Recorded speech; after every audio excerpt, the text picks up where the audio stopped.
amen. Mirawo pamberi penyu mufaro wangu, amen. Kupupurawo shoko raMwari nguva yangu ndiri mupenyu, haleluya. Regai ndingoti pamusoro emufundisi Makabungaidze namai, pamusoro emufundisi Marimira namai, tiri kungoti pamusoro emateya angu mai Mutengambiri nababa Mutengambiri, tiri kungoti pamusoro kungokutenda evangelism, kungondiwanirawo nyasha, amen. Hanzi muWomen's Month paungonzi maiti babe, haleluya. Zvakanga zviri kundikosherawo mukati meupenyu hwangu, tiri kuzvitarisa kuti ndiriwo chiini kuti maiti babe timiririrewo, amen. Ndiri kukudza Mwari mangwanana ano, amen. Ndichiti madzimai mumanthi yedu, amen, kwakungopiwawo nguva, amen. Patiri kuona muSouth Africa gender based violence iri kuramba ichikwira kumadzimai nekuvana vechisikana, kwakumbopiwawo mukana. Tiri kungokutendayo kuti remekedza nekutipawo mukana wedu, tinamati. Baba, ndinokutendai panguva dzemangwanana ano. Ndinongokunamatai Baba patasvika Mwari panguva dzekudzidza Baba. Tinokumbira Jehovha Mwari muvhure mweya yedu Mwari. Tinokumbira Jehovha muvhure kunyangwe nenzeve dzedu dzemukati-kati mweya mutsvene. Tinonamata Mwari, tibatsirei sechechi Mwari kuti tikwanise kudzidza Mwari. Tibatsirei kuti zvatinenge tadzidza tobva nazvo kubva pane kumwe kubwinya tichienda pane kumwe kubwinya, amen. Panguva dzino ndanga ndichikumbirawo muverengi weshoko.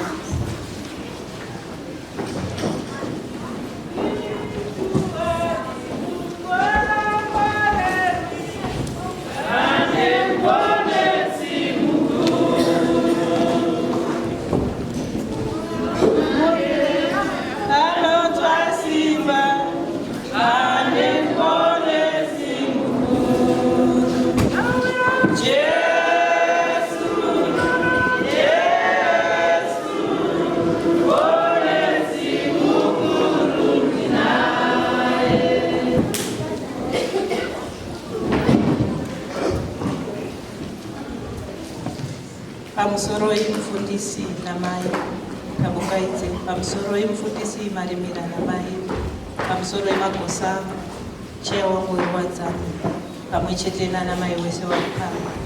Masoko edu ekutanga tinoawana kutheme verse yedu inova Psalms 27 verse 18. Psalms 27 verse 18. Masoko edu echipiri tinoawana kuna John 14 verse 15. John 14 verse 15. Masoko edu echitatu tunawana kuna Vakolose 3 verse 18 to 21. Colossians 3 verse 18 to 21. Tichatangisa kuwerenga Mapisarema 27 verse 13. Pane musoro weshoko unoti Jehovha ndiye chiedza nomuponesi. Pa 13, ndingadai ndakafa hangu kana ndisina kutenda kuti ndichaona kunaka kwaJehovha. John 14 verse 15. Pane musoro wesoko unoti Jesu unonyaradza vadzidzi vake. Kana muchindida muchachengeta mirayiro yangu. Masoko edu ekupedzisira tunawana kuna Vakolose 3 verse 18 to 21. Pane musoro shoko unoti vaKristu mumba mavo, vakadzi muzviise pasi pevarume venyu sezvakafanira munashe. Varume idai vakadzi venyu, regai kuva nehasha nawo. Vana teererai vabereki venyu pazvinhu zvose, nokuti ndizvo zvakanaka munashe. Madzibaba, regai kunetsa vana venyu kuti varege kuora mwoyo. Mwari vakomborere kuverengwa kweshoko rawo nokuti ijena.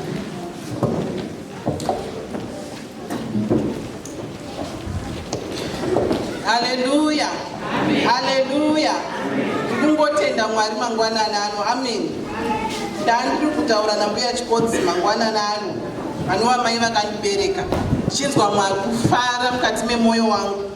Musi weFriday kuma 8 makuseni ndakangosumirwa message zvikanzi mama havachagoni kana kutena, amen. hanzi vari kuoma saidi rese, spinal cord kutsika. Ndakati Mwari muri kuedza kurevei? Amen. Ndakanamata ndakati manheru pandiri kuenda kwamufundisi ndaunoudza mama kuti mama ina handisi kukwanisa kuparidza kana kutaura nekuti mama wangu havasi kuita zvakanaka. Amen. Ndakasvikawo ndichingosvika ndakabva ndatambirwa namai mufundisi akati tibapeiwe mwana haasi kuita zvakanaka, pandatoona kuti yangu haichataurika. Amen. Handina kuzombovataurira, ndakabva ndakonyarara ndikati ndikataura ndaakuvawedzera. Ndakadzoka kumba zvakadaro. Saturday takaswera takava tichiendai muende kunorapwa. Vakaenda vakanorapwa vakapiwa mishonga yavakapiwa, hapana kana chakachinja. Ndarara ndichinamata ndikati Mwari kwakumira pamberi pevanhu zvakadaro here. Amen. Makuseni ndanzwa kufara. Amen. Ndapfuma ndichisenderwa voice note kusenseni nhasi namama zvichinzi mai vemuparidzi, enda mwanangu unoparidza shoko.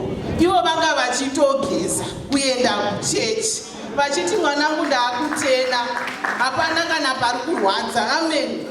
Ndabva ndanzwa simba, ndabva ndamuka ndikageza mangwanani ndiri kungokudza Mwari. Amen. Ndiri kutenda Mwari. Vanga vachindibvunza zvikanzi madho uchamirawo nani mwanangu, pachanziwo hama dzako dai ndandiri padhuze. Ndangavapindura ndikati ayewa kuCape Town kuna ana mukoma. Amen. Ndine vanhu vaviri vari kuno vakandiona ndichikura. Amen. Vandichibika mataka, vanoziva zvese zvandakatamba. Amen. Ndiri kufara kuti vari muno nababa Munyarari namakoti nababa Mauta. Ndiri kunzwawo kufara uchiparidzawo uchitaura shoko achikunzwa. Amen. Ndisingapedzi nguva tichipinda mumashoko edu, timvhesi yedu yanga ichitsanangura zvakanaka kuti I'm confident. Amen. I'm confident kuti kunyangwe musituation yandiri hanzi I'll eat the good of the land. Amen. Ndikuona munhu uyu anga achitambudzika. Amen.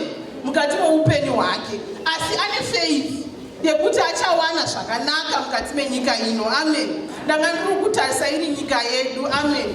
Ndiri kuona situation iri kuno. Amen. Mascientist atadza, madokta atadza. Amen. Chirwere checoronavirus chikuramba chichingopararira. Amen. Vakambotaura vakataura kuti in 2 weeks tinenge taane mushonga. 2 weeks dzakapfuura hapana chiripo. Amen. Vanhu vari kungorwara, asi pari kuda mukristu ane faith panguva dzemangwananani ari kuti kunyangwe zvirwere izvozvo zvikandibata, I'll see the good in the land of the living. Hallelujah. Chingava chiko chauinacho mangwananani? Kushaya basa here, kushaya chikafu here. Hanzi sevatendi chatinosara nacho ihope in Christ. Amen. Tiri kusara nehope in Christ here. Amen. Ndopatiri kusiyana nevenyika ino, nekuti venyika ino vanogumira panogumira pfungwa. Isusu tinopfuurira pamberi naIsaiah 55 verse 8 panobva pataura Jehovha kuti panogumira dzenyu. Amen. Dzangu dzaakutanga. Haleluya.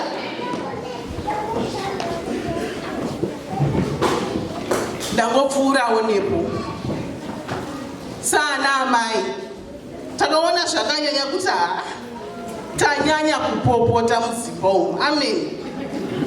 Every day tiri kuonetsana nevana makuseni, every day tiri kukweshana naana baba tikati muwiki redu timbokudzidzisai. Haleluya. Ndichataura nenyaya yeobedience mangwananani.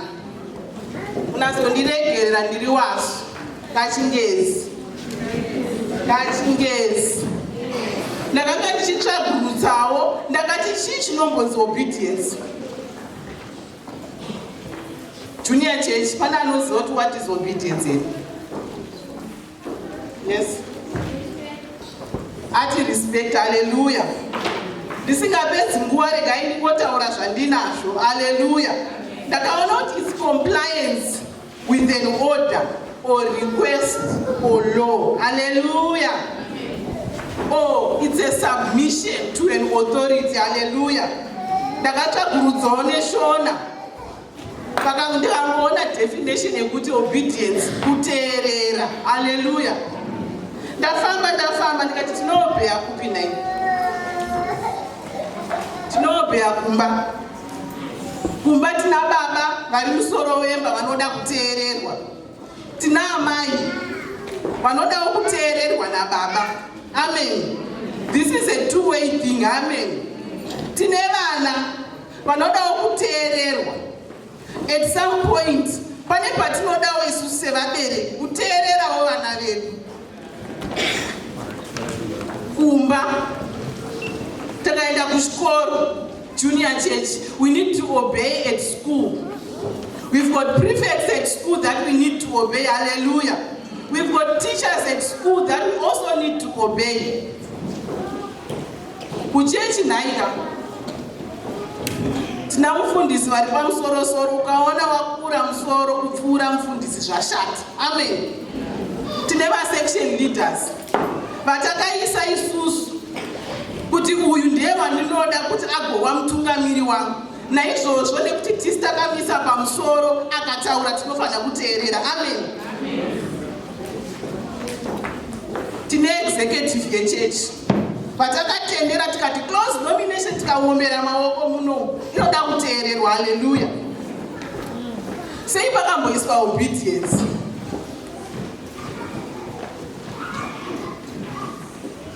Obedience yakaiswa nekuti hapana trust. Amen. Trust has been broken. Ndakandiri kuda kutsvaga kuti trust yakabrekwa papi. Ndakabva ndadzokera kunyaya mukoma Adamu. Amen. Mukoma Adamu vafamba, Mwari vafamba navo vavasika, vakati ipa mazita, vakapa mazita zvese. Amen. Vakati chiita so, ndobva vavaisa mugadheni reEden. Vapedza ndobva Mwari vazviona kuti uyu munhu uyu pakashaya trust. Amen. Ndobva vamudza vakati Adamu.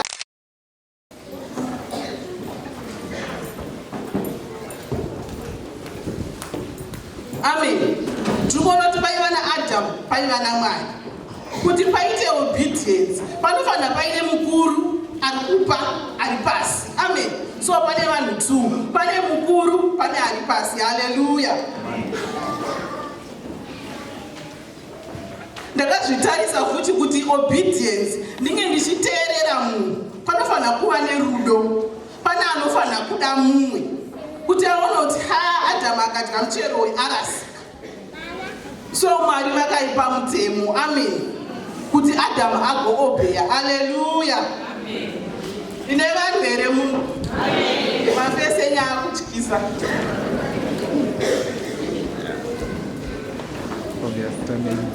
Zvinhu zvatinotarisira paobedience. Amen.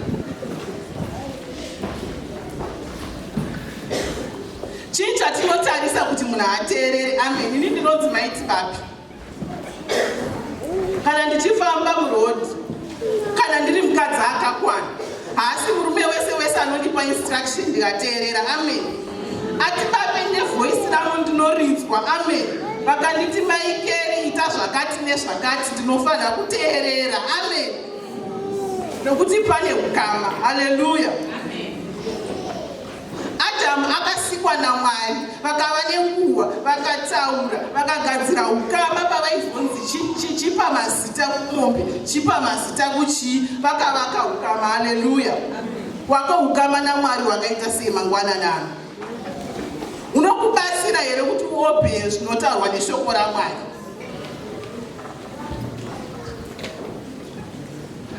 Ndinomuziva Jesu ndiye wangu, ndiye besuko vanguneni, ndiye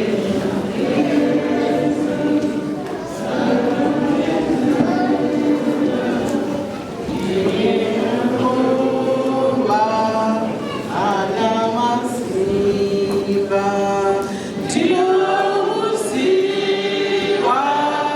Jesu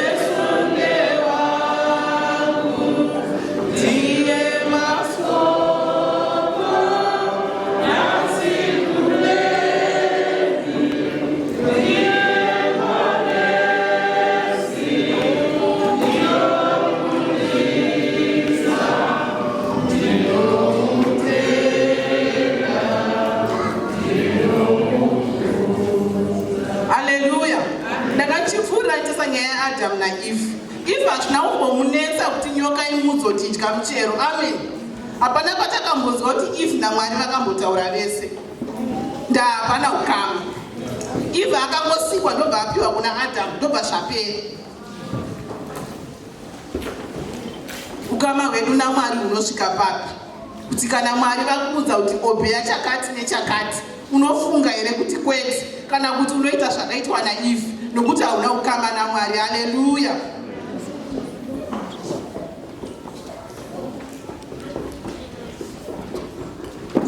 Ndinonatirwa nenyaya yaAnanias naSafira. Amen. Ananias naSafira chakaita kuti vatengese munda. Hunge paita imwe kapo yakanga yatengesa munda. Amen. Kapo ino yakanga ine ukama naMwari. Nokuti haina kuchinja Mwari, yakaziva kuti regai tiendese zvese. Anania naSafira nokuti vanga vasina ukama naMwari, asi pane zvavanga vachida kubenefita muchechi. Handizivi kuti zvii, pamwe vaida kuonekwa kunzi vapawo, asi ndosaka vakatongwa. Amen. Zvatiri kuita kunge zvinonzi kuobeya here. Amen. Patiri kuuya neharvest dzedu. Haleluya. Hatisi kuti tida kukunda maintenance section here. Oh, we are obeying that we must give. Mangwanani anotarisa ukama hwako naMwari, usatarisa kuti ndingadai, saka inini regai ndidaiwo. Haleluya. Ndikutaura nezveukama naMwari manguva dzemangwanani ano. Ndakatarisa zveimwe nyaya yandakaongorora, ndakaona kudaidzwa kwaSamuel. Hanzi anga akarara mangwana manheru, ndobva anzwa munhu achimushedza 3 times. Haana kumhanya, haana kuziva kuti ndiMwari vamushedza. Akamhanya kuna muprofita. Amen. Nokuti ndo vaiziva. Une voice rinokushedza, unoziva here kuti ndiani. Paunenge uchitadza paye unomhanya kupi. Amen. Ukama naJehovha. VaiSamueri akaziva, akazotoita kuudzwa kuti ita kuti Mwari ndiri pano. Amen. Nokuti akanga asingamuziva. Uri kuziva Mwari kusvika papi? Amen. Tingaita dambudziko tikapa vanhu mutemo muchechi, asi nyaya iri paukama. Haleluya. Ndanga ndiri kuona imwe nyaya yachivanzi ndeyekuremekedza. Panext door pedu taiona vamwe baba vaidhakwa, zvekudhakwa zviya. Baba ava vaiti kana vakuya vaitanga kuimba vari from a distance. Mhuri yavo whether masikati whether machii vaienda unorara. Kwanga kusi kuremekedza, kwanga kuri kutya. Amen. Takapinda muno muchechi. Haleluya. Pamwe vamwe venyu vakaponera parufu. Vhangeri reparufu harinyengerere nengeri chikuudzwa kuti uyu akafa uyu. Haleluya. Iwe uchaenda kupi? Pamwe wakatendeuka nekutya. Hame yangu, musi unopera kutya unoita zvese zvese. Gadzira ukama naMwari mangwanani ano. Gadzira ukama naMwari mangwanani ano. Pamwe wakanga wakapomba musiwo uyu, ndobva rasvika shoko, ndobva wafila guilt, ukati rega ndiende kuchechi. Musi unopera kufila guilt, unotamba yese. Kama wako naMwari wakamira sei mangwanani ano? Uri pauri, uri wega, usina anokutarisa, pasina mufundisi, pasina section leader, uri one. Ukama hwako naMwari hwakamira sei? Unoobeya here iwewe?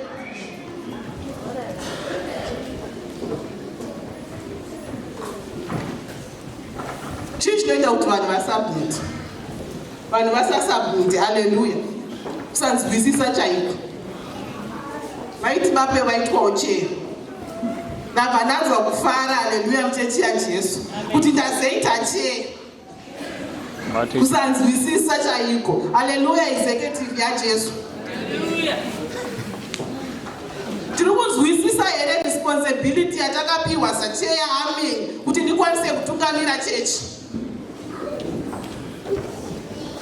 Hanzi kuna asinganzwisisi here, kuna asina njere here, ngaakumbire kuna Jehovha. Amen.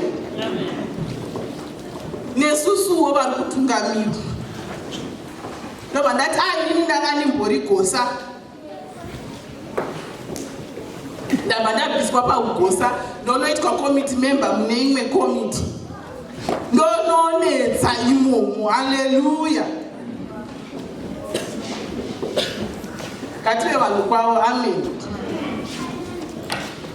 Tinogona futi kuve tine vanhu vedu vasinganzwisisi mumakomitizo. Wataura zveshuwa cheya, wadedemura, wagona, uri kunyatsoziva mafambiro. Chimbotarisawo wauri kutungamira. Amen. Crowd yangu yakamira sei?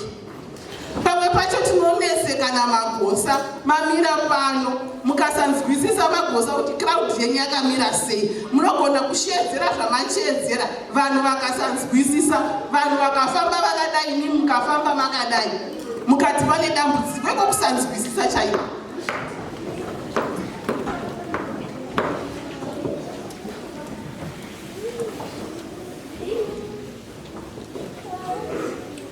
Kuvana taverengerwa kuna Colossians 3 ndanga ndakakota also Ephesians 6 verse 1 to 4 inotaura izvona kuti children obey your parents in the Lord. Amen.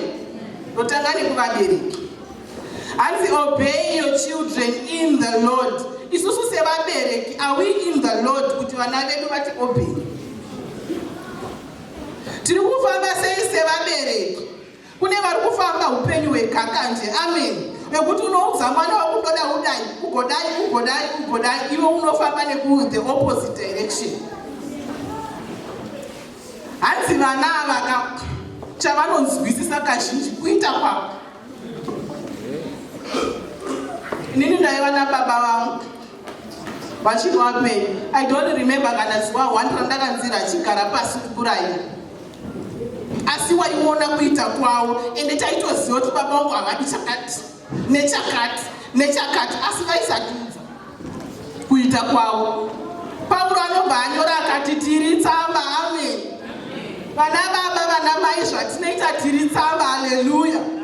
Ndopaunoona vana vari kumahumbo mwakati ndiri baba ndingashikorowa mwana wacho.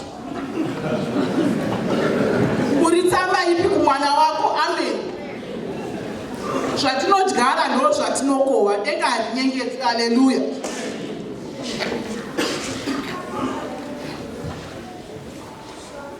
Tikaenda kuda Proverbs 22 verse 6 inobva yati train up your child in the way they should go. Amen. Hanzi mwana iye akaenda akanotadza ari pake ega anorangarira mumwe musi kuti asi baba vangu wakambodai, baba vangu vaidai vachidai, anodzoka.